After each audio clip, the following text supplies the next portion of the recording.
আমার আমার ব্যবসা সম্পত্তি নিয়ে খুব চিন্তা, তাই না? মানে? মানে তুমি আমার একমাত্র মেয়েকে বিয়ে করবে আর আমার প্রপার্টি, সম্পত্তি, বিজনেস এসব নিয়ে ভাবোনি?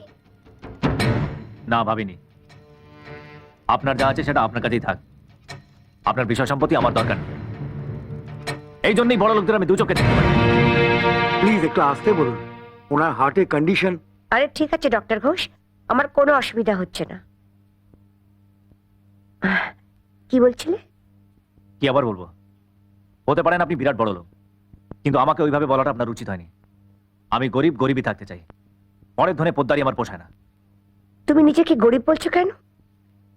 মাসে না তুমি 2 লাখ টাকা রোজগার করো? কার 2 লাখ টাকা? 2 লাখ হলেই বাকি। আপনার কাছে তো আমি গরিবই। ও আচ্ছা, ধরো আমার এই বিষয় সম্পত্তি, বাড়ি গাড়ি সমস্ত কিছু বেচে দিয়ে সবকিছু টাকা পয়সা আমি একটা সেবা আশ্রমে দান করে দিলাম। তা দিন না, দিয়েই দিন, বাঁচা যায়। এ বেশি টাকা পয়সা বাতলা শুনলে পোষায় না, একদম ভাল লাগে না।